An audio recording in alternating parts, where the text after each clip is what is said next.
I will request Mr. Surinder Kumar Jaiswal, who is the president of Uttar Pradesh Hotel Restaurant Association and Hotel Restaurant Association of India and Vice President Federation of Hotel and Restaurant Association of India, Shri Surinder Kumar Jaiswal ji.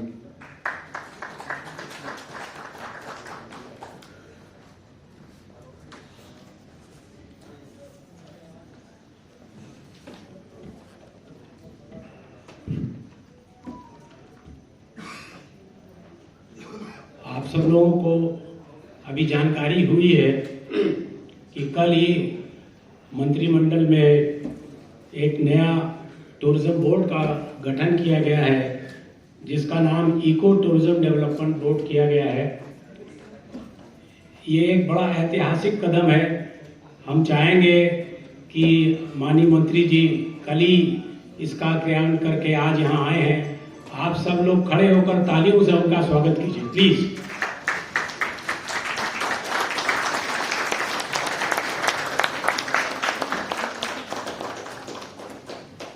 Uttar Pradesh आज जो हमारा subject है वो role of tourism and hospitality industry in transforming UP है।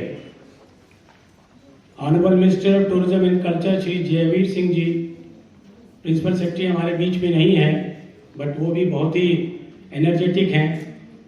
मेरी एक बार ही मुलाकात हमारे स्पेशल सेक्रेटरी टूरिज्म और एमडी टूरिज्म श्री अश्विनी कुमार पांडे जी से हुई है, और जो नई पॉलिसी 2023 की आ रही है उसके बारे में उनसे चर्चा हुई। लेकिन जिस तरह की यूपी टूरिज्म अब मार्केटिंग माननीय मंत्री जी के नेतृत्व में कर रहा है वो वाकई में बहुत ही अद्भुत है।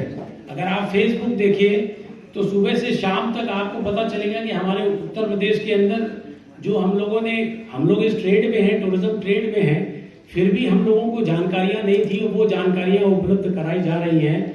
ये वाकई में पर्यटन आने वाले दिनों में उत्तर प्रदेश तो वैसे भी 2019 में डोमेस्टिक टूरिस्ट विजिटर्स के लिए सबसे टॉप पे था, लेकिन मुझे लगता है कि एक समय ऐसा आएगा जो टूरिज्म के लिए उत्तर प्रदेश पूरे वर्ल्ड में जो एक नंबर पे आ जाएगा। जी जी बजाइए बजाइए, मंत्री जी बैठे हुए कम से कम समझे तो हम लोगों की स्ट्रेंथ क्या है भाई। माननीय मंत्री जी, उत्तर प्रदेश तो पहले से रिलीजियस टूरिज्म हमारे पास में अयोध्या जो आप मंदिर का निर्माण हो रहा है, वृंदावन श्री कृष्ण जन्मभूमि, और जो विश्वनाथ कॉरिडोर जो हमारा वाराणसी में बना है। आज वाराणसी की स्थिति ये है कि वहां पर ठहरने वालों के लिए कमरे अवेलेबल नहीं हो रहे हैं। ये दिखाता है कि हमारे सेंट्रल गवर्नमेंट और स्टेट गवर्नमेंट हमारे पर्यटन की तरफ कितना ध्यान दे रही है।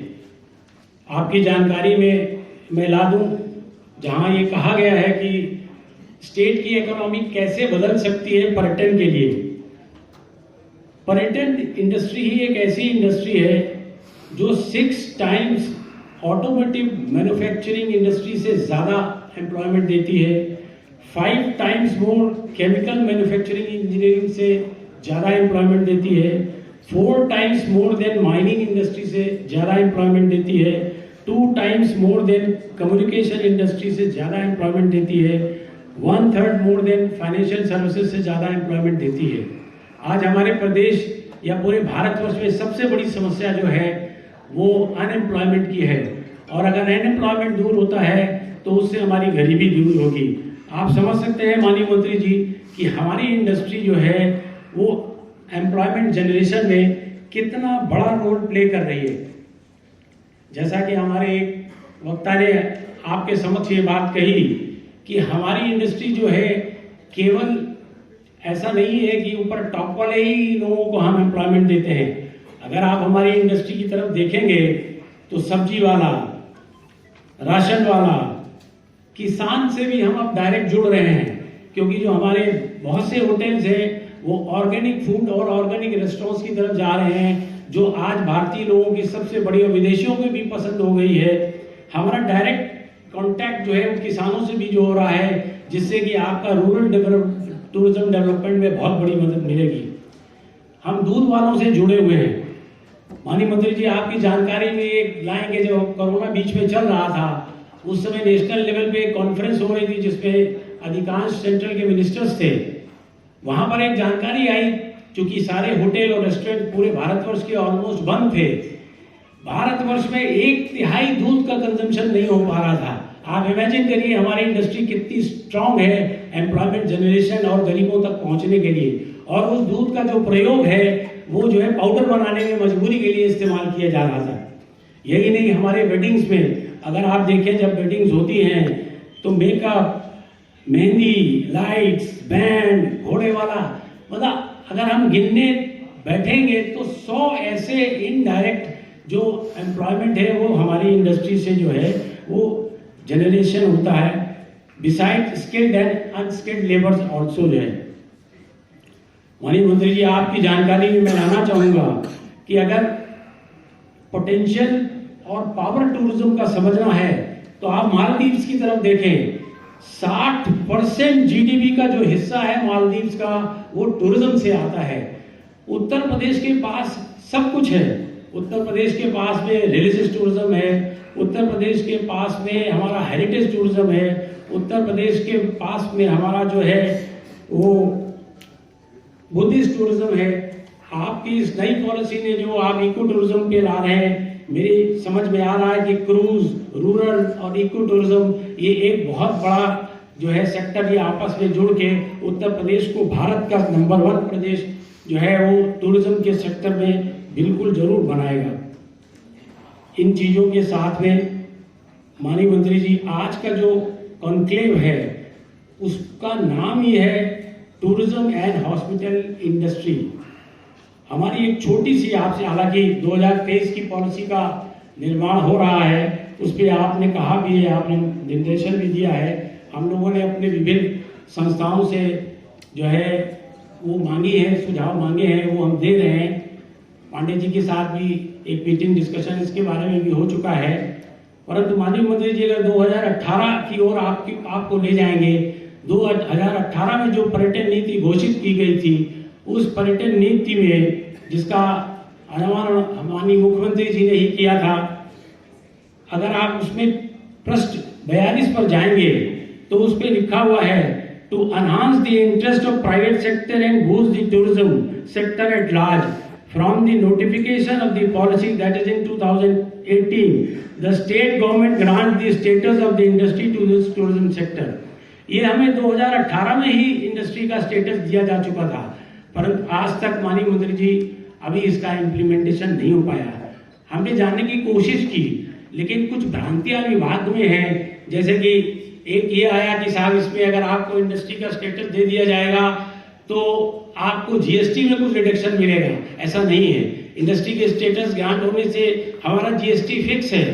हम लोगों ने काफी प्रयास करने के बाद में सेंट्रल लेवल पे जो रेस्टोरेंट्स हैं और जो हमारी कैटरिंग है उस पर 5% जीएसटी जो है कराया था, जिसके लिए हम धन्यवाद करते हैं। लेकिन अभी भी कुछ समस्याएं हैं जो 18% और लेकर हैं, और इनपुट और क्रेडिट को लेकर हैं, जिनका हम जो है वो सेंट्रल लेवल पर और स्टेट लेवल्स पर कोशिश कर रहे हैं। तो इस तरीके से किसी प्रकार की कोई हमें इंडस्ट्री स्टेटस देने से कहीं पर कोई जीएसटी का रिडक्शन की कोई समस्या नहीं आ रही, ना ही ऐसा भी सुनने में आया हमें किसी जमीन की भी आवश्यकता नहीं है। अगर आप नहीं देंगे तो भी हमें कोई फर्क नहीं पड़ता है। हमारी इंडस्ट्री अपने आप में जो इंडस्ट्री है वो ग्रोइंग इंडस्ट्री अपना इन्वेस्टमेंट करती है। माननीय मंत्री जी, हमारी इंडस्ट्री एक सम्मान के लिए जो आपकी ही सरकार ने घोषणा की है, उसके इम्प्लीमेंटेशन से आपको रिक्वेस्ट कर रहे हैं। आपके शपथ लेने के बाद हमें पूरी और जिस तरह की क्रियाशीलता आज पर्यटन विभाग में आई है, हमें उसका पूरी उम्मीद है कि आप हमारी इस प्रार्थना को स्वीकार करेंगे और हमें इंडस्ट्री का जो है वो स्टेटस ग्रांट करेंगे। हमने आपको गिनाया है कि हमारी इंडस्ट्री आपकी स्टेट इकोनॉमी को कैसे ट्रांसफॉर्म कर सकती है। इसके अलावा हम हमेशा नए इंडस्ट्री और नए इन्वेस्टमेंट्स की तो बात करते ही हैं, परंतु जो एग्जिस्टिंग हमारी इंडस्ट्री है उसका भी सर्वाइवल हमारे लिए बहुत जरूरी है। अगर आपकी अनुमति हो तो थोड़ी सी हम एक दो पॉइंट्स खाली जो हमारी दिक्कतें आती है, जो हमारी एग्जिस्टिंग इंडस्ट्री है, हमारे और पूर्व वक्ताओं ने ये आपको बताया है कि नई इंडस्ट्री लगाने के लिए हमें 45 से 50 से 60 एनओसीज के बीच में गुजरना पड़ता है। हमारा प्रपोजल भी गया हुआ है आपके डिपार्टमेंट को कि कैसे इसको कम किया जा सकता है जिससे कि आपके इन्वेस्टमेंट्स नए आए।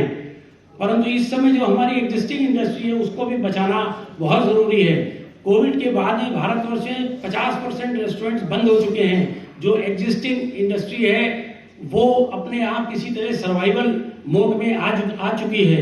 इसलिए हमारी इंडस्ट्री की तरफ आपको बहुत ही एक ऐसे नजरिए से देखना होगा जिससे कि हमारी इंडस्ट्री सर्वाइवल की ओर जो बढ़ रही है वो पूरी तरह से सर्वाइव हो सके।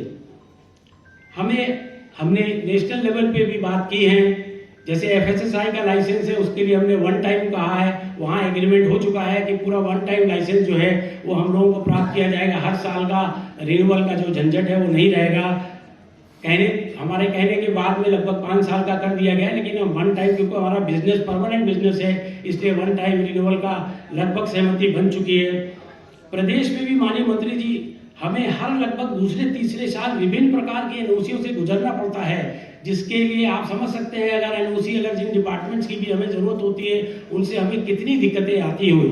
इनमें आपका इंटरवेंशन जो है बहुत जरूरी है और हम वन टाइम लाइसेंसिंग की ओर अगर अग्रसर हों। हर विभाग के पास में ये अधिकार तो होते ही हैं कि वो हमारे इंडस्ट्री को किसी भी समय पर किसी भी समय चेक कर सकते हैं और अगर किसी प्रकार की अनियमितता पाई जाए तो उन पर कार्रवाई कर सकते हैं। फिर ये हर 2 साल 3 साल बाद हमें इस प्रताड़ना से गुजरना पड़ता है, उसकी रक्षा आप करें। एक और माननीय मंत्री जी हमारे पास विभिन्न जिलों से ये सूचना आई है कि हमारा जो विद्युत विभाग है, अगर हम एक्सेस पावर जो बाहर से चाहते हैं उसमें 1200 केवीए का कैप लगा हुआ है। जो हमारे अधिकांश होटल है माननीय मंत्री जी वो लगभग 1200 केवीए से नीचे हैं। इस पे सरकार का भी कोई जो है नुकसान नहीं है। अगर ये 1200 केवीए का जो प्रतिबंध है इसको घटा के कम से कम में ले जाया जाए तो एक बहुत अच्छी जो है वो शुरुआत होगी और जो ऊर्जा है वो भी जब बाहर से जनरेशन में प्राप्त होगी और लोगों को सस्ती बिजली भी उपलब्ध होगी। बहुत सी बातें हैं लेकिन हम इन्हीं बातों के साथ में आई लैंड माई दिस थिंग। एक छोटा सा प्रेजेंटेशन माननीय मंत्री जी आपके उद्बोधन से पहले जो है मैं चाहूंगा अगर आपकी अनुमति हो 2 मिनट का है केवल जो है राष्ट्रीय पर 2 मिनट माननीय मंत्री जी बहुत दिल्ली से आए हैं वो लोग आपको सिर्फ दिखाने के लिए। रेणु छबियाल जी मैं रिक्वेस्ट करूंगा, थैंक यू वेरी मच कि आप जल्दी से जो है दिखा दीजिए। Thank you very much.